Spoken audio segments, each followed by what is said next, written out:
तो आज की जो हमारी ये क्लास है एनटीए यूजीसी नेट समाज कार्य की। और हम सभी लोग अच्छे तरीके से जानते हैं कि समाज कार्य के जो है 6 बजे से जो क्लास चल रही है वो बेसिकली थ्योरिकल के आधार पे चल रही है, कंटेंट के आधार पे चल रही है, यूनिट वाइज चल रही है। फर्स्ट यूनिट चल रहा है। कल मैंने फर्स्ट यूनिट के संबंध में मैंने आप लोगों को बताया था कि थ्योरी ऑफ सोशल वर्क यानी समाज कार्य के कौन कौन से सिद्धांत हैं। थ्योरी की बात कर रहा हूँ, ना कि प्रिंसिपल की बात कर रहा था, जिसमें से मैंने कल 2 थ्योरी के बारे में बात किया था। एक बात किया था आप लोगों से सामाजिक अधिगम का सिद्धांत, इसी को प्रतिरूप का भी सिद्धांत कहा जाता है, जो अल्बर्ट बेंडूरा के द्वारा दिया गया था 1963 में। और एक थ्योरी मैंने बताया था बार्टोलेम्पी के द्वारा सिस्टम थ्योरी थी, बेसिकली इसको सामान्य प्रणाली का सिद्धांत भी कहा जाता है। तो इसके बारे में कल हम लोगों ने चर्चा थोड़ा सा किया था। आज कुछ प्रश्न लिए हैं, प्रश्न करने के जस्ट बाद हम लोग पढ़ेंगे एरिक इरेक्शन का एक थ्योरी है मनोसामाजिक विकास का सिद्धांत, ये सोशल वर्क में भी लागू होता है। तो देखिए यहाँ पे पहला प्रश्न आपके सामने है कि अल्बर्ट बेंडूरा निम्न में से किससे संबंधित है? क्या सामाजिक अधिगम से, क्या व्यवहारवादी से, संज्ञानात्मक से, कि विकास का मनोवेग सामाजिक सिद्धांत से? ठीक है, सामाजिक, यहाँ पे सामाजिक अधिगम का जो सिद्धांत आप लोगों ने बताया है, सोशल लर्निंग थ्योरी जो बताया है, यही ऑप्शन आपका करेक्ट हो जाएगा। याद रखिएगा सभी लोग, काफ़ी इंपॉर्टेंट है ये। सामाजिक अधिगम के जो सिद्धांत है उसमें 4 चरण है, ये काफ़ी इंपॉर्टेंट है, इसको आप ध्यान रखिएगा। पहला है ध्यान, दूसरा चरण है प्रतिधारण, ये चरण एग्जाम में प्रश्न बनाते हैं। तीसरा है आपका पुनरुत्पादन, और चौथा आपका है अभिप्रेरणा। तो ये आपको याद रखना, इसी को पुनरुत्पादन को ही पुनः प्रस्तुतिकरण भी कहा जाता है, और अभिप्रेरणा को केवल प्रेरणा भी कहा जाता है। तो इसको आप ध्यान करिए, स्लाइड करके या ऑब्लिक करके ये नाम भी आप लिख सकते हैं। ऑप्शन नंबर आपका पहला करेक्ट रहेगा। ध्यान रखिएगा, काफ़ी इंपॉर्टेंट सवाल है, ये एग्जाम यूजीसी में पूछा गया प्रश्न है। व्यवहारवाद के सिद्धांत की बात करता हूँ तो जेबी वाटसन का नाम आता है। संज्ञानात्मक विकास का सिद्धांत का बात करता हूँ तो जीन पियाजे का नाम आता है। और विकास का मनोवैज्ञानिक सामाजिक सिद्धांत की बात करता हूँ तो किसका नाम आता है? एरिक इरिक्सन का। शाबाश, कितनी अच्छी बात आपने कहा। 8 चरण इसमें शामिल किए गए हैं, ये बात आप ध्यान रखिएगा। जीन पियाजे में 4 चरण को बताया गया है। व्यवहारवाद बेसिकली एक बाहरी अवलोकन व्यवहार को केंद्रित करता है, या इस सिद्धांत पर बल देता है कि पर्यावरण और व्यक्ति के व्यवहार का आकार देने का कारक माना जाता है, इसलिए व्यवहारवादी सिद्धांत हम पढ़ते हैं जेबी वाटसन का। किस विद्वान ने कहा था कि बालक एक कोरे कागज जैसा होता है? जिस तरीके का बालक दोगे आप मुझे, जैसा चाहोगे मैं वैसा बना दूंगा। जेबी वाटसन, वेरी गुड, बहुत बढ़िया। यहाँ पे आप देख सकते हैं थोड़ा सा इसके बारे में स्टेटमेंट भी दिया गया है, आपको मैं पीडीएफ अभी प्रोवाइड करा दूंगा, यहाँ पर आपको मिल जाएगा। चलिए आगे बात करते हैं क्वेश्चन नंबर 2 के बारे में। बेंडूरा थ्योरी से संबंधित है क्वेश्चन नंबर 2। बेंडूरा के सामाजिक अवलोकन पर आधारित अधिगम का जो सिद्धांत है, निम्नलिखित में से कौन सी प्रक्रिया होती है? क्या स्वचिंतन, प्रतिधारण और पुनरावृत्ति या पुनरावर्तन? प्रतिधारण इज द राइट आंसर होगा। वेरी गुड, प्रतिधारण ही यहाँ पे आपका करेक्ट जवाब हो जाएगा। सामाजिक अवलोकन पर आधारित यह अधिगम का सिद्धांत है कि लोग व्यवहार देखकर, अनुकरण कर कर और मॉडलिंग के व्यवहारों को सीखते हैं, कि मानव व्यवहार काफ़ी हद तक जो है अधिग्रहित होता है। तो इसमें सामाजिक अवलोकन पर आधारित जो अधिगम का सिद्धांत है वो 3 ऐसे शीर्षक हैं, उन शीर्षक के तहत इसको समझाया जा सकता है। एक इन्होंने बताया था पारस्परिक निर्धारणवाद, एक ये है नंबर 1। नंबर 2 जो है स्वप्रणाली। नंबर 3 जो है अवलोकन शिक्षा का सिद्धांत। ये काफ़ी इम्पोर्टेंट है। फिर से रिपीट करूँगा कि अल्बर्ट बेंडूरा के सामाजिक अवलोकन पर आधारित अधिगम का जो सिद्धांत है वो 3 शीर्षकों के तहत समझाया जा सकता है। याद रखिएगा यहाँ पे, ठीक है, याद रहेगा। आगे बात करते हैं नेक्स्ट। देखिए, प्रतिधारण आप जानते हैं कि जानकारी को सीखने की प्रक्रिया को महत्वपूर्ण भाग के रूप में जब संग्रहित करते हैं उसी को हम प्रतिधारण कहते हैं। और स्वप्रणाली किसको कहते हैं? स्वप्रणाली किसको कहते हैं? स्वप्रणाली बेंडूरा ने पाया कि किसी व्यक्ति की आत्म प्रभावकारिता एक प्रमुख भूमिका निभाती है। कैसे लक्ष्य, कार्य, चुनौतियों का सामना किया जा सकता है, इसके बारे में बताती है स्वप्रणाली। और पारस्परिक निर्धारण क्या बताती है? पारस्परिक निर्धारण विचार, प्रभाव और क्रिया के बीच की सहभागिता को दर्शाती है। लोग क्या सोचते हैं, विश्वास करते हैं, महसूस करते हैं, व्यवहार कैसे करते हैं, इन सारी चीज़ों के बारे में बताती है। तो याद रखिएगा, सही जवाब ऑप्शन नंबर सेकंड करेक्ट जवाब हो जाएगा। बात करेंगे नेक्स्ट क्वेश्चन पर हम लोग, और हमारे सामने तीसरा प्रश्न है। कह रहा है कि अल्बर्ट बेंडूरा द्वारा प्रस्तावित अधिगम का सिद्धांत, बोलिए, शास्त्रीय, संज्ञानात्मक और अंतर्दृष्टि, सामाजिक अधिगम। सामाजिक अधिगम। बस, बहुत बढ़िया, बहुत बढ़िया, बहुत बढ़िया क्वेश्चन। हाँ, सामाजिक अधिगम का सिद्धांत क्या क्या अल्बर्ट बेंडूरा का प्रस्तावित अधिगम का सिद्धांत तो यही होगा ना? हाँ, वो फोर्थ बोल रही थी। अच्छा, ठीक है, ठीक है, ठीक है। Bobo doll behaviour a study of aggression नामक प्रयोग पर निर्माण किया है ये अल्बर्ट बेंडूरा ने। याद रखिएगा, इसका सही जवाब हो जाएगा ऑप्शन नंबर डी। शास्त्रीय अनुबंधन का सिद्धांत पावलोव। सर पावलोव का है। Very good. संज्ञानात्मक, जीन पियाजे। Very Jean good. पियाजे। अंतर्दृष्टि, कोहलर। वेरी गुड, क्या बात है, समझदार हो आप लोग। Question number 4। एक बच्चा गुस्से में अपने संगी साथी को उसी तरह मारता है जिस तरह से उसे घर पर सजा दी गई थी। उदाहरण, संचालक अनुकूलन, शास्त्रीय, अवलोकन और अंतर्दृष्टि। अवलोकन। बिल्कुल, अवलोकन यहाँ पे करेक्ट जवाब हो जाएगा। अवलोकन अधिगम का सिद्धांत, इस पर बल दिया गया है कि सामाजिक अधिगम का सिद्धांत किस तरीके से, अगर हम बात करें, निरीक्षण और प्रस्ताव को रखता है, और यहाँ पे जो घटना घटित होती है उस घटना के आधार पे जो बिहेवियर करता है उसके बारे में बताता है। तो संज्ञानात्मक और समस्या मतलब सुलझाने के कौशल को दूसरों को देखकर और उसकी नकल करके सीखा जा सकता है। नए व्यवहार अनुभवों को तत्काल वातावरण में दूसरों को देखकर प्राप्त किया जाता है, और ये आप जानते भी हैं। बाकी आपको मालूम है 4 चरण होते हैं। अवधान, बोल दिया आप एक बार, बता चुका हूँ। भी प्रतिधारण को अवधारणा भी बोलते हैं। अवधारणा, वेरी गुड, बहुत बढ़िया। नहीं, पुनर्बलन ना कहें, मोटिवेशन कहें।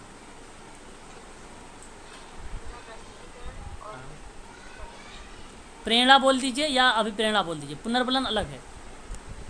आगे बढ़िए। आपने सिर्फ कल लिखवाया था ना पुनर्बलन भी, पुनर्प्रस्तुतिकरण के बाद। अभिप्रेरणा देखो, सब अभिप्रेरणा शब्द सही है, लेकिन पुनर्बलन जो शब्द है मैडम, वो रिइंफोर्समेंट एक प्रकार से बताता है किसी चीज़ को बढ़ावा लेके, लेकिन अभिप्रेरणा भी है। पुनर्बलन जो है प्रत्यक्ष रूप से भी होता है, अप्रत्यक्ष रूप से भी होता है, परंतु अभिप्रेरणा प्रत्यक्ष और अप्रत्यक्ष रूप से नहीं होता है, अप्रत्यक्ष और प्रत्यक्ष रूप से नहीं होता है, पुनर्बलन होता है। एक अंतर ये भी हो जाता है ना, पुनर्बलन ये बार-बार की प्रक्रिया होती है। पुनर्बलन हाँ, जो पहली बार में होता है वो प्रेरणा नहीं। हाँ। सामाजिक अधिगम का सिद्धांत निम्नलिखित में से किस घटक पर बल देगा? पोषण, वेरी गुड, यहाँ पे सही जवाब पोषण। और आप लोग को भलीभांति तरीके से मालूम भी है, आप लोग जानते भी हैं पोषण के बारे में, है ना, कि भाई बच्चे जो होते हैं वयस्क देखकर उसका अनुकरण करके अधिकांश सामाजिक व्यवहार को सीखते हैं। कपड़े पहनने का तरीका हुआ, किसी के बाल संवारना, और समाज में खुद का आचरण दूसरों को देखने के द्वारा ही सीखा जाता है। ये सारी चीज़ें जो बेसिकली हम देखते हैं, ये इसी के अंतर्गत देखते हैं, है ना। इस बात को आप ध्यान रखिएगा। बेंडूरा ने कहा है कि बच्चों को वयस्कों ने दूसरों को देखकर उसकी नकल करने या करके व्यवहार को सीखता है। ठीक है, ये चीज़ें अल्बर्ट बेंडूरा ने कहा है। इस बात को, इस चीज़ को आप लोग ध्यान रखिएगा। बेंडूरा का प्रसिद्ध बोबो गुड़िया का प्रयोग किया था, उस पर निष्कर्ष इस बात के समर्थन में था कि हमारा पर्यावरण हमारे व्यवहार को प्रभावित करता है। ठीक है, और इस चीज़ को आप सभी लोग ध्यान रखिएगा। इम्पोर्टेंट सवाल है आप सबके लिए, एग्ज़ाम में हो सकता है आप सबसे पूछा भी जाए इसके बारे में। और पर्यावरण, संस्कृति, समाज आदि जैसे जो कारक हैं उनको दर्शाते हैं, जो एक बच्चे के विकास के लिए पोषण जो है एक अहम भूमिका निभाता है, एक अहम कंपोनेंट के रूप में आता है। इसलिए आपका पोषण करेक्ट जवाब रहेगा, ना कि प्रकृति। क्वेश्चन नंबर 6 कह रहा है कि वयस्क व्यवहार को आक्रामक रूप से देखकर ही बच्चे आक्रामक होना सीख सकते हैं।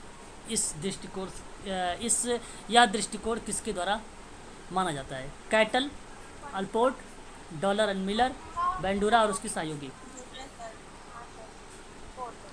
बेंडूरा और उसके सहयोगी। देखिए, मनोविज्ञान में कई सिद्धांत है कि वही मनोविज्ञान के विभिन्न स्कूलों से संबंधित, जैसे संज्ञानात्मक, मानवतावादी, व्यवहारवादी, बहुत सारे ऐसे चीज़ें देखने को मिली हैं। तो मनोवैज्ञानिकों द्वारा मानव व्यवहार के विभिन्न पहलुओं को समझने के लिए एक स्ट्रक्चर प्रदान करता है यहाँ पर। तो मैं आप सबसे कहूँगा कि बेंडूरा और उसके सहयोगियों द्वारा यह माना जाता है कि अल्बर्ट बेंडूरा एक मनोवैज्ञानिक होने के नाते अवलोकन संबंधी सीखने का जो सिद्धांत है उस पर प्रस्ताव रखते हुए वो अधिक बल दिए। पहली बात इन्होंने ये बात बोली कि अधिगम अप्रत्यक्ष स्रोतों से होता है, जैसे दूसरों को देखकर और सुनते हैं तो वो एक प्रकार से व्यवहार करने भी लगते हैं। दूसरी बात ये कहते हैं कि संज्ञानात्मक और समस्या समाधान के कौशल के दूसरों का अनुकरण करके देखने के द्वारा ही सीखा जा सकता है।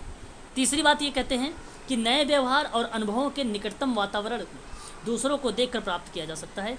ये तीसरी बात थी। तो तीनों बातें आप ध्यान रखिएगा, यहाँ पे दर्शा रहा है अल्बर्ट और उसके सहयोगी। काफ़ी इंपॉर्टेंट ये सवाल था आप सबके लिए। देखिए, अगर हम बात करें यहाँ पे एक विद्वान का नाम आप देख रहे होंगे, डॉलर एंड मिलर के बारे में। डॉलर एंड मिलर की बात अगर जब हम करते हैं तो सामाजिक शिक्षा और नकल का सिद्धांत दिया है। सामाजिक शिक्षा और नकल का सिद्धांत दिया है, ठीक है। और बात करते हैं अल्पोर्ट के बारे में। अल्पोर्ट व्यक्तित्व का अध्ययन किया है। किसका?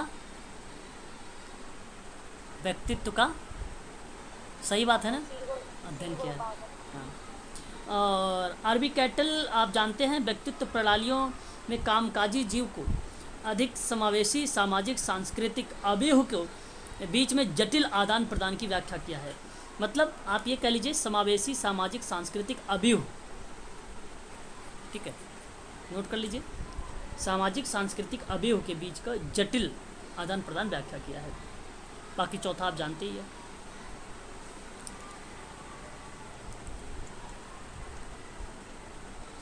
अल्बर्ट बेंडूरा अपने सिद्धांत के लिए जाने जाते हैं, बताइए।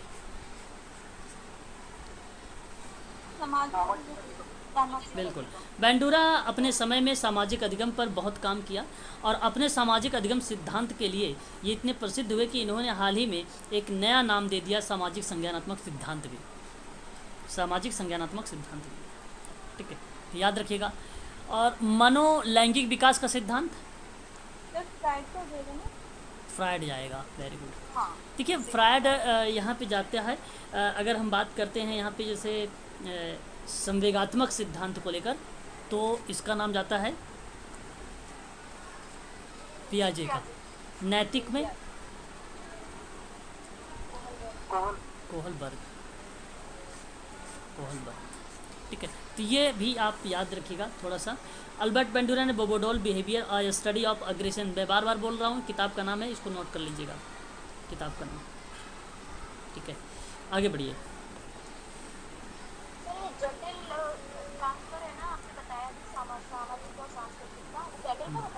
हाँ, जटिलता, उसके साथ फिर उस पर एक व्याख्या किया था,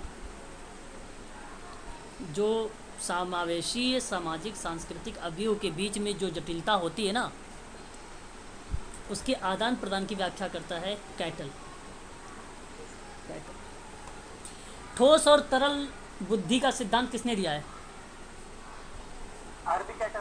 बिल्कुल बिल्कुल करेक्ट जवाब।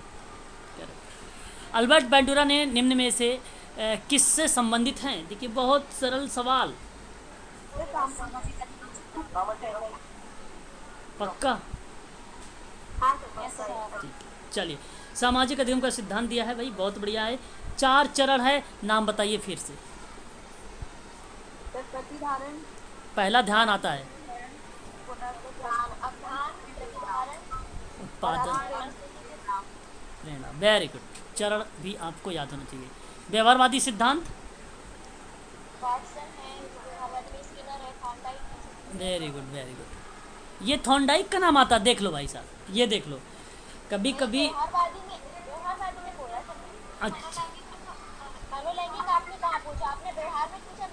अच्छा, ये देखो वाटसन है, ये पियाजे हैं, ये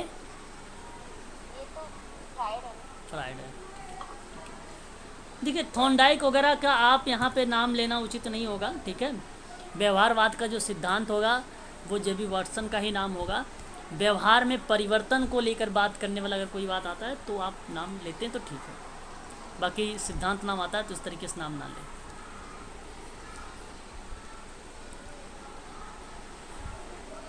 चलिए क्रम बताइए, क्रम अल्बर्ट बेंडूरा का निरीक्षण अधिगम की 4 परिस्थितियों की आवश्यक है, बताइए क्रम। तीसरा तीसरा सही होगा, तीसरा। तीसरा इज द राइट आंसर हो जाएगा, ठीक है। अवधान, धारणा, पुनरुत्पादन और अभिप्रेरणा, ठीक है, बहुत बढ़िया। काम आ गया ना आप लोगों का ये? अभी बार बार बोल रहा था मैं। क्वेश्चन नंबर 10, अत्यंत निपुणतापूर्ण शिक्षण पद्धति जिस पर बेंडूरा और वाटसन ने बल दिया था, सही सॉरी वॉल्टर्स ने बल दिया था, हाँ वॉल्टर्स ने बल दिया था। रिचर्ड वाल्टर्स के साथ जो है ना, ये एक जूनियर लेखक थे। निरीक्षण युक्त होगा सर और अनुकरण, निरीक्षण अधिगम और अनुकरण। एक मिनट, जूनियर लेखक थे रिचर्ड वाल्टर्स के साथ बेंडूरा ने किशोर आक्रामकता पर लिखा, जिसमें व्यक्तित्व विकास का वर्णन करने के लिए सामाजिक शिक्षण सिद्धांतों का उपयोग किया था, ठीक है। तो मैं आप सबसे कहूँगा कि अल्बर्ट बेंडूरा ने निरीक्षण युक्त अधिगम सामाजिक अधिगम सिद्धांत को प्रस्ताव किया था। तो मैं आप सबसे कहूँगा कि आप सभी लोग जो जवाब दीजिएगा ऑप्शन नंबर बी को दीजिएगा, B is the right answer हो जाएगा। आगे बढ़िए।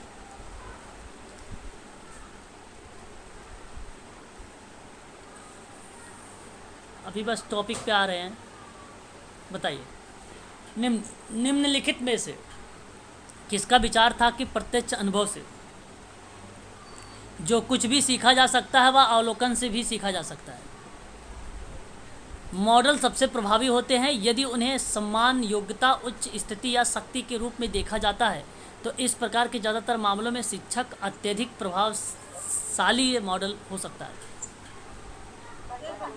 बेंडूरा, देखिए बेंडूरा का व्यक्तित्व का जो यहाँ पे बात मैं कर रहा था, बेंडूरा का व्यक्तित्व का जो सामाजिक अधिगम का सिद्धांत इस आधार पर आधारित है कि मानव व्यवहार काफ़ी हद तक हासिल किया जा सकता है और यह भी शिक्षा के सिद्धांत व्यवहार के विकास और रखरखाव के लिए पर्याप्त होगा।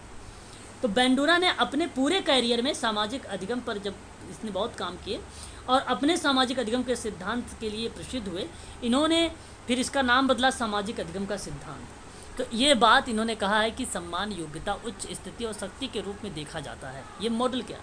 तो मॉडल एक ऐसा शब्द यहाँ पे इन्होंने डाल दिया जिसकी वजह से अल्बर्ट बेंडूरा यहाँ पे सत्य हो गए। तो ज़्यादातर मामलों में शिक्षक अत्यधिक प्रभावशाली मॉडल हो सकता है, ऐसी बात भी कहना उचित होगा। तो प्रत्यक्ष अनुभव के माध्यम से सोशल मॉडलिंग की व्याख्या तब की जा सकती है जब किसी कार्य को सफलतापूर्वक पूरा करने और अन्य लोगों के साक्षी व्यक्ति आत्म प्रभावकारिता को एक महत्वपूर्ण स्रोतों के रूप में देखें, तब आप यहाँ पर मान सकते हैं। मैं आप सबसे कहूँगा कि अल्बर्ट बेंडूरा का यह स्टेटमेंट है, ऑप्शन नंबर बी वाला करेक्ट हो जाएगा। आप बताइए जरा अवलोकन अधिगम के 4 ऐसे एलिमेंट, देखो इंग्लिश में भी आता है अटेंशन अटेंशन अटेंशन, ध्यान, ये तो गलत हो गया, motive, okay, B is the right answer, B right.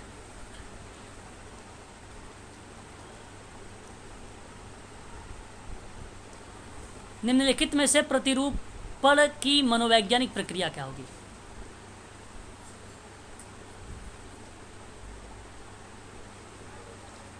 अरे प्रतिरूपण पहला ही गया बस, हाँ पहला ही, ऑप्शन नंबर पहला ही सही हो जाएगा यहाँ पे।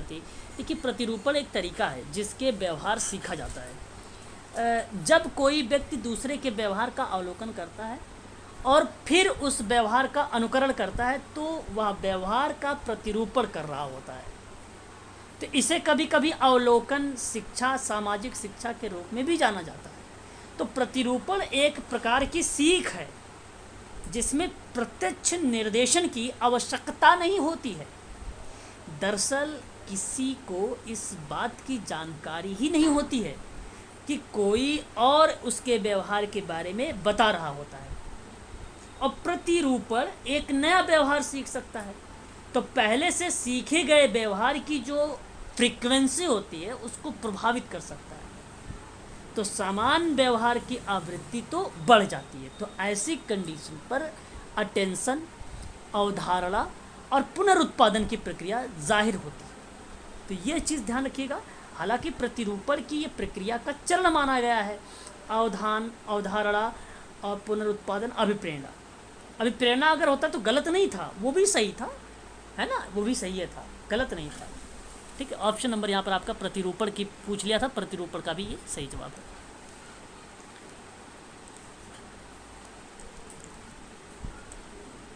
निम्नलिखित में से कौन सी अवधारणा प्रसिद्ध बोबोडोल परीक्षण से ली गई है? बताइए। अंतर्दृष्टि, अवलोकन, नैतिक और वातानुकूलित।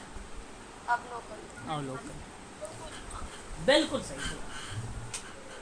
अवलोकन ही आपका यहाँ पे करेक्ट जवाब हो जाएगा।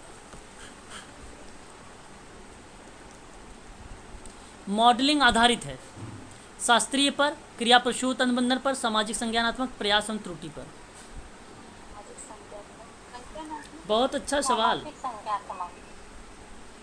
सामाजिक संज्ञानात्मक, वेरी गुड। और यही सिद्धांत है अवलोकन का, प्रतिरूपण का, अल्बर्ट बैंडूरा का। ऑप्शन नंबर सी सही है। बताइए जरा, शास्त्रीय अनुबंधन पावलाव किस पर? कुत्ते पर, 1904, वेरी गुड। क्रिया प्रसूत अनुबंधन बीएफ स्किनर, 1913, किस पर? चूहे पर। ट्रायल एंड एरर की थ्योरी कब आई थी?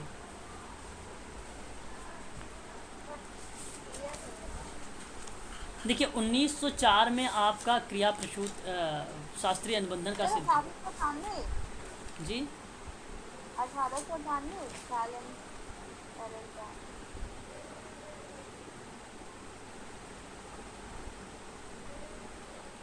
1913 नहीं, 1915 कर लीजिए, 1915, ठीक है। और प्रयास एवं त्रुटि का सिद्धांत पहला अधिगम ये माना जाता है, पहला अधिगम ईल थॉर्नडाइक का है। बुद्धि पर आधारित नहीं है, बिल्ली पर दिया था इसने ना, थॉर्नडाइक ने। किस पर दिया था? बिल्ली और बंदर पर भी किया था, बंदर पर भी किया था इसने, ठीक है, बंदर पर किया था। तो ध्यान रखिएगा। देखिए एक चीज़ बता देता हूँ, नोट कर लीजिए। अच्छा थोड़ा सा यहाँ पे बता देता हूँ, यहाँ पर ध्यान दो। देखिए जो थ्योरी ऑफ लर्निंग है, जो अगर हम बात करें थ्योरी ऑफ लर्निंग के बारे में, थोड़ा सा समझने की कोशिश करिएगा। लर्निंग दो भागों में डिवाइड था, एक था संज्ञानात्मक सिद्धांत पर और एक था व्यवहारवाद पर। जो व्यवहारात्मक सिद्धांत था उसमें आता था एक जेबी वाटसन का, और एक आता था आपका ट्रायल एंड एरर, और एक आता था आपका सीसीटी, क्लासिकल कंडीशनिंग थ्योरी, पावलाव का था, कुत्ते पर आदत पर इसने किया था, पावलाव के रसिया के रहने वाले थे पावलाव। और एक आता था चौथा OCT, operant conditioning theory, Skinner के द्वारा आया था 1915 में। पुनर्बलन का सिद्धांत आप इसको कह सकते हो, सफ़ेद चूहा और कबूतर पर किया था इसने ओसीटी। और जो संज्ञानात्मक में आता है तो आप जानते हो जीन पियाजे का नाम, और इसमें आता है गेस्टाल्ट, मैक्स बर्थिमन का नाम आता है। और इसी से रिलेट करता है थोड़ा सा, इसी से रिलेट करता है आपका अंतर्दृष्टि या सूझ का सिद्धांत, जो 1912 में आया था, चिंपैंजी पर किया था, सुल्तान उसका नाम था, चिंपैंजी का सुल्तान था, कोहलर ने किया था। गेस्ट इनसाइड लर्निंग, इनसाइड इसको बोलता है, सूझ का सिद्धांत बोलते हैं। और एक था सामाजिक अधिगम का सिद्धांत, अवलोकन का सिद्धांत, जो आप पढ़ ही रहे हैं, 1963 में बोबोडोल गुड़िया पर फिल्म दिखा कर किया था, प्रत्यक्ष अनुभव, प्रतिधारण और प्रतिरूपण पर आधारित था। अल्बर्ट बैंडूरा का था, 1963 में बोबोडोल पर किया था। तो ये चीज़ें संज्ञानात्मक के अंतर्गत आई थी, गेस्टाल्ट भी, इनसाइड भी, और आपका सामाजिक अधिगम का सिद्धांत भी, ये संज्ञान ना कि व्यवहार पर था, ठीक है, याद रखिएगा आप सभी। ये सारे ऑप्शन जो दिए गए थे ना, ये बाकी व्यवहार पे थे, ये जो तीसरा ऑप्शन केवल था ये संज्ञान पे था, बाकी तीनों जो है व्यवहार पर आधारित थे, ठीक है, याद रखिएगा। समझ गए ना? चलो, निम्नलिखित में से किस अनुकरणीय व्यवहार में एक मॉडल को देखने के परिणाम स्वरूप नए व्यवहार को प्राप्त करना शामिल किया गया है। प्रभाव डालना जो है निरोधात्मक प्रभाव, असंतुष्ट निरोधात्मक प्रभाव और मॉडलिंग का प्रभाव। मॉडलिंग प्रभाव होना था। अच्छा मॉडलिंग प्रभाव। चलिए, यहाँ पे मॉडलिंग प्रभाव is the right answer, option number D correct हो जाएगा। देखिए, मॉडलिंग प्रभाव की अवधारणा बेसिकली ऑब्जर्वेशन लर्निंग थ्योरी के नाम से ही जानी जाती है। मॉडलिंग प्रभाव का मतलब होता है नकली व्यवहार से, जिसमें एक मॉडल को देखने के परिणाम स्वरूप नया व्यवहार प्राप्त करना शामिल होता है। आप अभी योगा करेंगे तो मैं आपको देख के करूँगा तो ये मॉडलिंग हो जाएगा, है कि नहीं? वही चीज़ें बताई जा रही है। किस मॉडल का अवलोकन, किसी मॉडल का अवलोकन करके या सुदृढ़ीकरण के बिना निर्देश प्राप्त करके सीखने की क्षमता को डैश कहा जाता है? सामाजिक अधिगम। ऑप्शन नंबर आपका बी सही रहेगा। ठीक है, कितने क्वेश्चन रह गए? 2 क्वेश्चन और रह गए। बैंडूरा ने सुझाव दिया था कि आत्म प्रभावकार मूल्यांकन सूचना के कितने स्रोत पर आधारित है? 4। इसमें 4 हैं। अब ये चारों का नाम याद रखिए। नंबर 1 संज्ञानात्मक, प्रेरक, प्रभावी, चयन। 1 2 3 4। संज्ञानात्मक यह विचार पैटर्न पर प्रभाव को संदर्भित करता है। आत्म प्रभावकारिता क्षमता का मूल्यांकन और एक प्रयास करने की तैयारी को प्रभावित करती है। इसी को संज्ञानात्मक में रखा गया है। प्रेरक यह प्रभावित करता है कि हम कब तक प्रयास करते रहेंगे। प्रेरक। प्रभावी या तनाव चिंता नियंत्रण की भावना से संबंधित है। चयन, इसमें चुनौतीपूर्ण गतिविधियों को चुनना शामिल है। तो आत्म प्रभावकार मूल्यांकन सूचना के 4 स्रोत पर आधारित है। इसको आप ध्यान रखिएगा। सही जवाब हो जाएगा ऑप्शन नंबर पहला 4।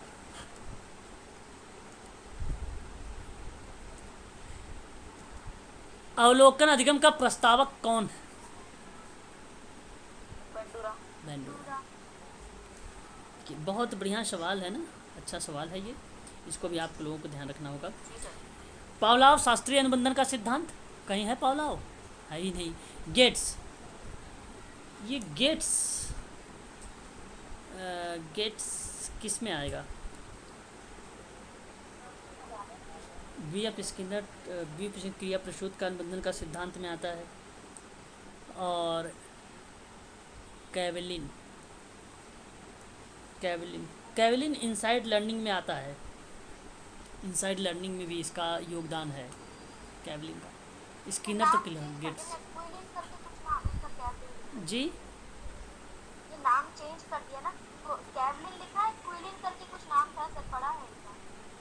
क्या था ये बताओ? ये आता है आपका उसमें इनसाइड लर्निंग में। ये सहयोगी है। अल्बर्ट बैंडूरा का जैसे सहयोगी थे वैसे इनके साथ भी लोग सहयोगी के रूप में आते हैं, है ना। चलो आगे बढ़ो। Question number next. एक ऐसी प्रक्रिया जिसमें एक व्यक्ति प्रत्यक्ष अनुभव के बजाय दूसरे के व्यवहार का अवलोकन करके नई प्रतिक्रिया सीखता है। सामाजिक अधिगम, कंडीशन, प्रायोगिक और आकस्मिक। ये देखो सामाजिक होगा भाई। अभी तो बताया था ना, वॉल्टर्स और बैंडूरा ने या प्रस्तावित किया था, मॉडलिंग प्रक्रिया दिया था। तो ध्यान, अवधारणा, पुनरुत्पादन, प्रेरणा जो चीज़ें आती हैं यहाँ बेसिकली सामाजिक अधिगम से आता है। ऑप्शन नंबर आपका पहला वाला ही करेक्ट हो जाएगा। यहाँ आप लोगों का ये क्लियर हो गया क्वेश्चन नंबर 20। ठीक है, ये आपके 20 जो क्वेश्चन थे वो आपके कंप्लीट हो गए। ठीक है, आगे बढ़ेंगे। अब हम लोग पढ़ेंगे, थोड़ा सा देखेंगे थ्योरी ऑफ सोशल वर्क के बारे में पढ़ेंगे, सिद्धांत के बारे में। देखिए, मैंने कल आप लोगों से इससे पहले बताया था, आज हम पढ़ेंगे थोड़ा सा मनोसामाजिक सिद्धांत क्या क्या है। इरेक्शन थ्योरीज ऑफ जो है साइको सोशल डेवलपमेंटल थ्योरी के नाम से इसको जानी जाती है। आप सभी लोग ध्यान रखिएगा, एक इरेक्शन एक ऐसा विद्वान है जिसने मनोसामाजिक विकास का सिद्धांत दिया। और व्यक्ति के जीवन में कुछ कार्य निर्धारित होते हैं जिन्हें वह विभिन्न अवस्थाओं में पूर्ण करने का प्रयास करता है। प्रत्येक अवस्था में व्यक्ति को सकारात्मक और नकारात्मक विकल्प के बीच में संघर्ष का एक विकासात्मक संकट, जिसको डेवलपमेंटल क्राइसिस बोलते हैं, उसका सामना करना पड़ता है।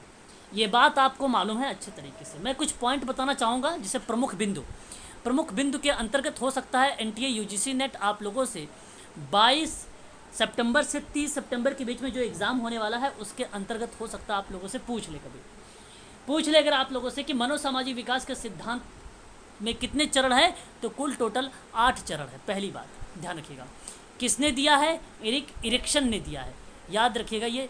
दूसरी बात, अगर आप लोगों से पूछे इसी अवस्था को जीवन अवधि विकास का सिद्धांत कहा जाता है, ये तीसरी बात है।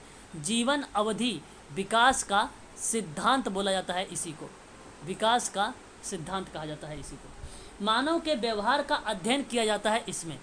मानव के व्यवहार का अध्ययन, पूरा जीवन विकास के 8 चरणों से होकर ही गुजरता है, ये बात इसमें कहा गया है। इसी को एसआर थ्योरी भी कहा जाता है, इसी को एसआर थ्योरी भी बोला जाता है। इरिक्सन का मानना था कि प्रत्येक अवस्था में 2 विरोधी विशेषताएं होती हैं। प्रत्येक अवस्था में 2 विरोधी विशेषताएं होती हैं, 2 विरोधी विशेषताएं होती हैं, ये आप ध्यान रखेंगे। नेक्स्ट पॉइंट पर बात करेंगे। समस्या का व्यक्ति जितनी सफलता के साथ समाधान करता है उसका उतना ही अधिक विकास होता है। याद रखिएगा, जब समस्या का व्यक्ति जितनी ही सफलता के साथ समाधान करेगा उसका उतना ही अधिक विकास होगा, ये बात कही गई। तो ये कुछ प्रमुख बिंदु हैं जो आप लोगों को मैंने भी बताए हैं। हो सकता है आप लोगों से एकाध प्रश्न यहाँ से देखने को मिल जाए, ठीक है। तो देखिए जरा, इरिक्सन ने कहा है कि पूरे जीवन भर में विकास के 8 चरण क्रमानुसार चलते रहते हैं। प्रत्येक चरण में एक विशिष्ट विकासात्मक मानक होता है जिसे पूरा करने में आने वाली समस्याओं का समाधान करना आवश्यक होता है, ठीक है। इस बात को आप सभी लोग ध्यान रखिएगा। आगे बात करते हैं। विकास की कुछ 8 अवस्थाएं इरिक्सन की इस तरीके से हैं। देखिए, विश्वास बनाम अविश्वास, विश्वास बनाम अविश्वास, इसको बोला गया है सहस्व अवस्था। क्या बोला गया है इसको? हाँ, बिल्कुल सही।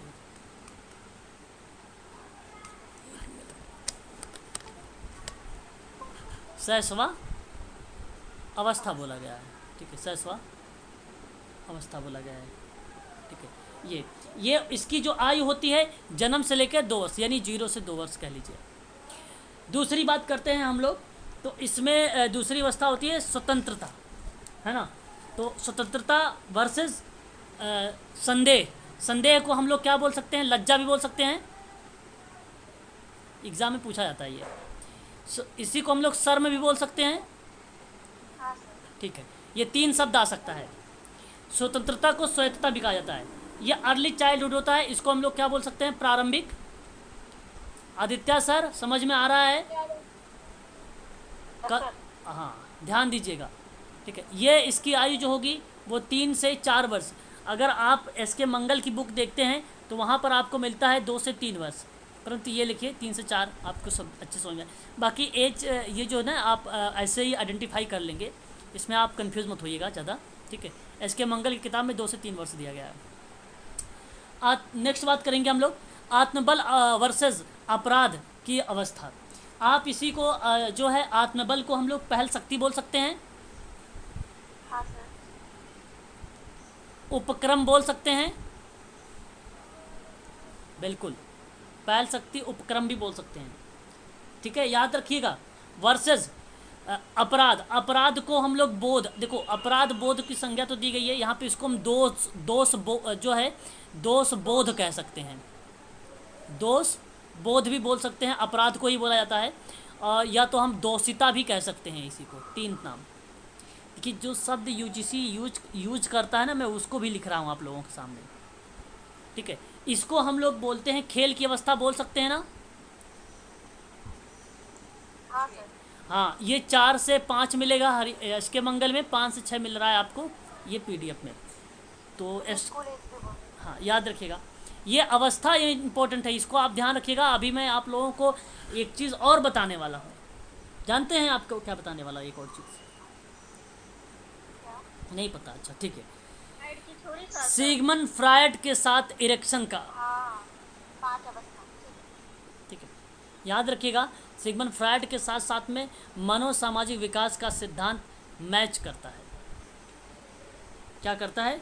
मैच करता है। अभी हम लोग उसके बारे में थोड़ा सा चर्चा करेंगे कि उसके कौन कौन से ऐसे सिद्धांत हैं जो मनोसामाजिक विकास के सिद्धांत से उससे मैच करता है, सम्मिलित करता है ना। अभी देखेंगे, थोड़ा सा बने रहिए आप लोग, ठीक है। आगे बढ़िए। अच्छा, ये हो गया याद, आपको समझ में आ गया होगा इसके बारे में। तो फिर उसके बाद अगर हम बात करते हैं, नेक्स्ट हमारे सामने है एक और चीज़, देखते हैं। परिश्रम, परिश्रम वर्सेस हीनता की अवस्था होती है। परिश्रम को हम लोग जो है उद्यम भी बोल सकते हैं, उद्यम बोल सकते हैं। और हीनता को अगर हम बात करें तो हीनता ही बोलिए, ठीक है, हीनता ही यही आएगा। हीन भावना वही है, लेकिन हीन भावना हाँ आ जाएगा, ऐसा हो सकता है ना, ठीक है। हीन भावना भी ले सकते हैं। तो उद्यम और परिश्रम एक है। और ये खेल अवस्था, शैशवावस्था हो गया, प्रारंभिक बाल अवस्था हो गया, खेल अवस्था हो गया। उसके बाद आपका आ जाएगा चौथा में यौना। पुबर्टी नाम सुना होगा, मैंने आप लोगों को साथ पढ़ाया भी है थोड़ा सा। और उसके बाद इसी को बोला जाता है स्कूल अवस्था भी। बच्चा अब स्कूल जा रहा है, विद्यालय जा रहा है ना। 7 से 12, 7 से 12, ठीक है, क्लियर। बोलते रहिएगा साथ साथ में थोड़ा थोड़ा। हाँ सर। क्रीड़ावस्था। अब देखिए, ये जो 4 अभी आपने बताए हैं, सिगमंड फ्रायड की भी 4 ऐसे ही अवस्थाएं हैं। सिगमंड फ्रायड के भी, हाँ। ये परिश्रम बनाम हीनता में यौनारंभ पुबर्टी छोड़ जाएगी। वो तो 5वीं में आती है सर वो तो उसमें आएगी, किशोर में आएगी ना सर ये तो। हाँ, इसमें से भी उत्तर बाल्यावस्था आएगी ना। ये तो 7 साल से 12 साल तक का है ना सर। 12 वर्ष की एज और सर 15, 12 से 18 में आएगी वो। नहीं 12 से 15। अरे अपने आगे सब लोग कहते रहते हो, हमारा भी कभी कोई सुन लिया करो। 12 से 15 एज होती है। PDF देख लिया करो आप लोग को, मैंने बताया है, ऐसी बात नहीं है। हम मैंने आइडेंटिफाई करने के लिए जब विकास की अवस्था आप पढ़ रहे थे, किशोरावस्था, तो वहाँ पे आपको 12 से 18 मिला था, तो वहाँ पे मैंने सम्मिलित करने के लिए बताया था। प्यूबर्टी को शुद्ध हिंदी में हम लोग यौना आरंभ कहते हैं। तो इसमें भी मिलेगा आपको, और 5वें स्टेज में भी आपको वहाँ पे मिलता है। ठीक है भाई, क्लियर है? सर दोनों में मिलेगा ये? हाँ, दोनों में मिलेगा। ऑप्शन में आएगा तो फिर हम क्या सिलेक्ट करें? अरे महान भाव, क्या बताएं आपको हम।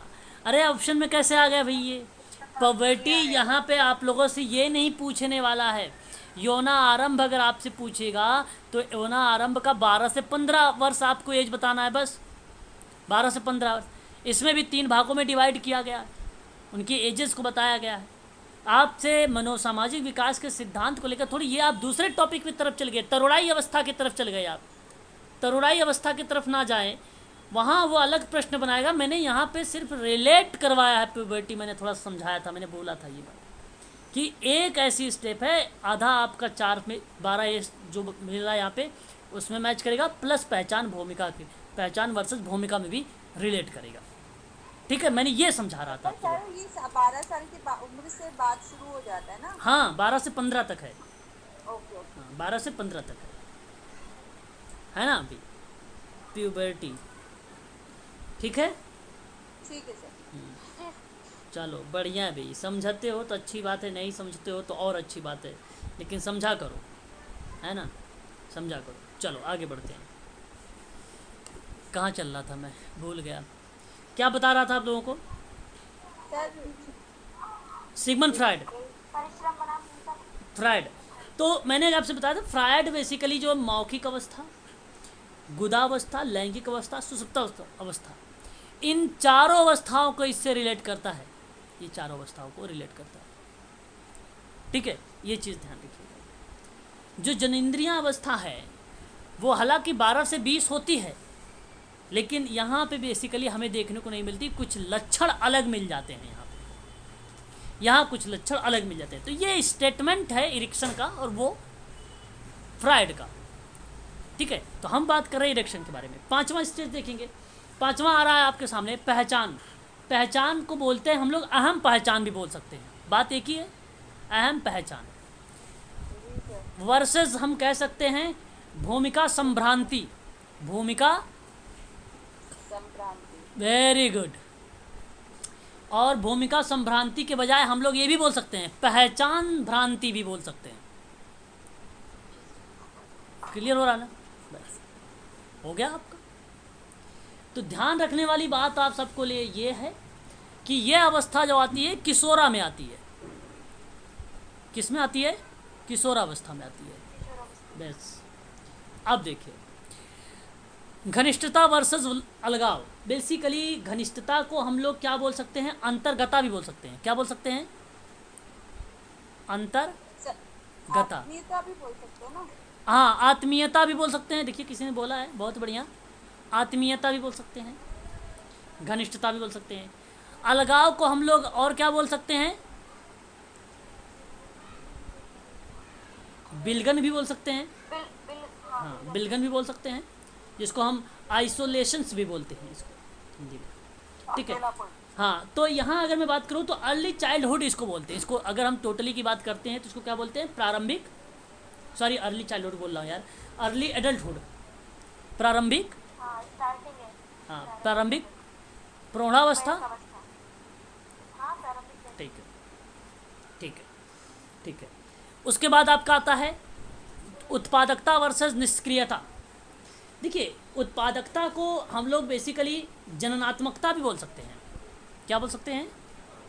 जननात्मक और सृजनात्मकता भी बोल सकते हैं ना सर? सृजनात्मकता नहीं बोलेंगे भाई, सृजनात्मकता नहीं बोलेंगे। सृजनात्मकता क्रिएटिविटी को बताता है, वो अलग है। और ये बेसिकली जननात्मकता हो गया, उत्पादकता हो गया, और उत्पादनशीलता भी बोल सकते हैं। उत्पादनशीलता भी बोल सकते हैं। वर्सेस निष्क्रियता। निष्क्रियता को गतिरोधक कह सकते हो। निष्क्रियता को गतिरोधक कह सकते हो। स्थिरता भी बोल सकते हैं क्या? स्थिरता, हाँ बिल्कुल, स्थिरता भी बोल सकते हो। मंदता भी कह सकते हो, मंदता भी कह सकते हो। ठीक है। ये आता है मिडिल एडल्टहुड, मध्य प्रौढ़ावस्था। क्या आता है ये? मध्य प्रौढ़ावस्था या मध्य वयस्कावस्था। बिल्कुल बिल्कुल बिल्कुल। ठीक है। एक लास्ट आता है आपके सामने ईमानदारी वर्सेस निराशा। ईमानदारी को हम जानते हैं क्या बोल सकते हैं? अहम संपूर्णता भी बोल सकते हैं। क्या बोल सकते हैं? पूर्णता संपूर्ण। अहम संपूर्णता, या समग्रता भी बोल सकते हो। हाँ। समग्रता बोल सकते हो। परिपक्वता। परिपक्वता नहीं, ये परिपक्वता का लास्ट वो बनेगा ना, अभी बताता हूँ वो क्या बनता है, वो स्टेजेस बनेगा। और समग्रता के बाद हम इसको आत्मनिष्ठा भी बोल सकते हैं। आत्मनिष्ठा भी बोल सकते हैं। और निराशा को अब तो निराशा ही होगा। ठीक है। अच्छा, इसमें जैसे आपने सर बताया ना परिपक्वता, सर हताशा भी बोल सकते हैं ना? हाँ हाँ हाँ हाँ हाँ हाँ, हताशा भी बोल सकते हैं। इसमें जो होगा वो होगा परिपक्वता। परिपक्वता बोल सकते हैं इसको। परिपक्वता को ही हम लोग उत्तर प्रौढ़ावस्था भी कह सकते हैं। उत्तर प्रौढ़ावस्था भी बोल सकते हैं। स्पष्ट हो गया ना सबको? बोलिए एक बार। चलो अब ध्यान से सुनो। इन अवस्थाओं में पता है कुछ संघर्ष उत्पन्न होते हैं। थोड़ा थोड़ा सा बता देता हूँ, समझ लो आप लोग, क्योंकि हो सकता है अगर एक आध बनाया जाए तो आप वहाँ पे कर लो। चलो अच्छा, आप ही लोग बताओगे कि मैं बताऊँ आप लोगों को? मैं ही बताता हूँ, सुनो फिर। आप बता दीजिए। ठीक है, सुनो। देखिए, विश्वास वर्सेस अविश्वास, मतलब ट्रस्ट वर्सेस मिसट्रस्ट। बेसिकली अगर हम इसके बारे में बात जब करते हैं तो इस अवस्था में शिशु विश्वास करना सीखता है। अगर हम उसका सही तरीके से ख्याल नहीं रख पाते हैं तो बच्चे के अंदर अविश्वास की भावना पैदा हो जाती है। बालक मुख्य रूप से अपनी माँ और अपने परिवार के प्रति विश्वास रखता है। सुरक्षा की भावना का विकास होता है। तो आप यहाँ पे कहते हैं कि विश्वास वर्सेस अविश्वास। अविश्वास बेसिकली होता क्या है कि शिशु के पालन प्यार में विश्वास के माहौल में होने पर उसमें विश्वास का जो भाव उत्पन्न हुआ वो बेसिकली विश्वास को रिप्रेजेंट किया, और जब विश्वास का अभाव हुआ तो बालक के अंदर अविश्वास का भाव उत्पन्न हुआ। और यदि यह विश्वास और अविश्वास के बीच का जो अंतर है उसको सही तरीके से सफलतापूर्वक से उसको कर लेता है बालक, तो उसके अंदर एक आशा की भावना विकसित होती है। उसी आशा की भावना को कहा जाता है डेवलपमेंटल क्राइसिस। डेवलपमेंटल क्राइसिस बोला जाता है। एग्ज़ाम में एक बार केवल प्रश्न पूछा गया है, यूजीसी के सोशल वर्क में पूछा गया है। ये प्रश्न एक बार पूछा गया था कि इस अवस्था में जो है सफलतापूर्वक के बाद क्या चीज़ विकसित होती है, आशा की भावना विकसित होती है पहली इस अवस्था में। ये आप लोग ध्यान रखिएगा, ये एक बार पूछा गया प्रश्न, इसमें आशा होता है, आशा की भावना। क्लियर हो गया? होप। अब देखो स्वतंत्रता संदेश, देखो पॉइंट टू पॉइंट समझो, बस पॉइंट टू पॉइंट समझोगे तो अच्छे समझ में आएगा। मैं बताता हूँ, ध्यान सुनो। देखिए, आस्था और विश्वास का भाव विकसित होता है प्रारंभिक बाल्यावस्था में, आप जानते हैं। इस चीज़ को पकड़िए और इसी के आधार पे सोचेंगे तो आपको सारा सवाल यहाँ पे ये समझ में आएगा। और इसी प्रारंभिक बाल्यावस्था में शील गुण का विकास भी इसी अवस्था में होता है। स्वतंत्र रूप से बाह्य वातावरण में अन्वेषण करना प्रारंभ कर देता है। अन्वेषण का मतलब खोज करना शुरू कर देता है। मतलब बच्चा स्वतंत्र है, 3-4 साल का बालक है तो जाहिर सी बात है स्वतंत्र ही होगा। अपने घर के बच्चों को सोचो थोड़ा सा ना, रिसर्च नहीं करते रहते हैं, खिलौने तोड़ते फोड़ते रहते हैं, वही चीज़ें हैं। जब माता पिता अत्यंत छोटा समझकर उसे कार्य ना करने देते हैं तो उसके अंदर शर्म आने लगती है, संदेह आने लगता है, लज्जा आने लगती है। अब 4 साल का बालक है, कभी कभी क्या होता है, जो राइट पैर का है स्लीपर वो लेफ्ट वाले में पहन लेता है, लेफ्ट का राइट कर लेता है, राइट का लेफ्ट कर लेता है। आप लोगों ने देखा होगा अपने घर के छोटे बच्चों को। अब वहीं पर आप जाते हैं, उससे बोलते हैं कि आप स्लीपर नहीं पहन पाओगे, मैं आपको पहनाऊँ। हालांकि बालक प्रयास करना चाहता है वो सही पहनने का, लेकिन फिर आप कहते हो आप पहन नहीं पा रहे हो, नहीं पहन पाओगे। तो ऐसी कंडीशन पे बालक के अंदर शर्म या लज्जाशीलता या संदेह जैसे भाव जो है विकसित हो जाते हैं। तो सही ढंग से निर्देशन ना हो पाने पर, अब इसकी भूमिका आपकी है, समझो, आप सही ढंग से निर्देशन ना दे पाने के कारण बालक के अंदर लज्जा और संदेह पैदा हो जाता है और अपने शरीर पर नियंत्रण रखना यहाँ पर सीख भी जाता है इसी अवस्था में। और जब ये बालक सही तरीके से इस अवस्था में सफलतापूर्वक कर लेता है एक्टिविटी को, तो बालक के अंदर यहाँ पर भय का विकास भी होता है, इच्छा शक्ति का भी विकास होता है। ठीक है, याद रखिएगा, इसमें भय और इच्छा शक्ति इसी में शामिल की गई है, 2 शब्द। तीसरा देखिए, तीसरा है खेल अवस्था। आप जानते हैं प्ले एज क्या होती है।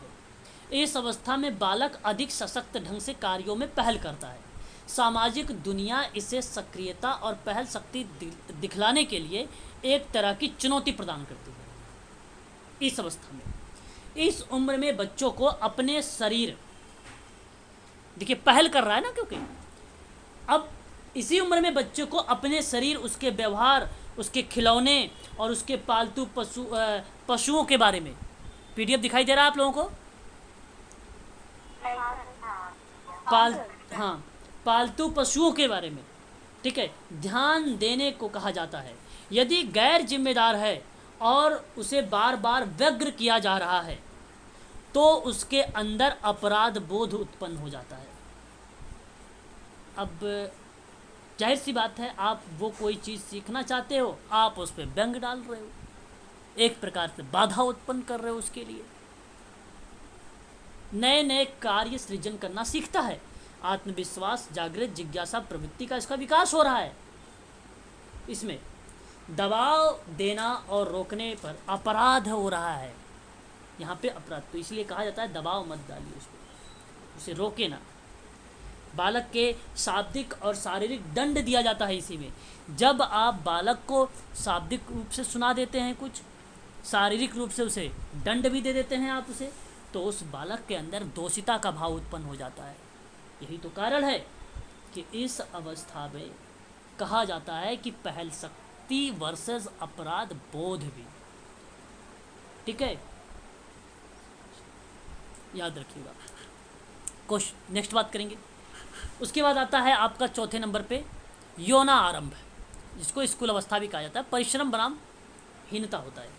देखिए, इसमें अगर मैं बात करूं आप लोगों से, बालक नए ज्ञान और कौशल का विकास करता है, परिश्रम पूर्वक करता है, मौलिक कार्यों को, बौद्धिक सामाजिक कार्यों में प्रवीण होता है, मित्र मंडली बना लेता है, स्वीकृति, वहीं पर जो है इसके अंदर आत्मविश्वास में बढ़ने लगता है। धीरे धीरे असफलता की अनुभूति भी कहीं इसको देखने लगती है हमें।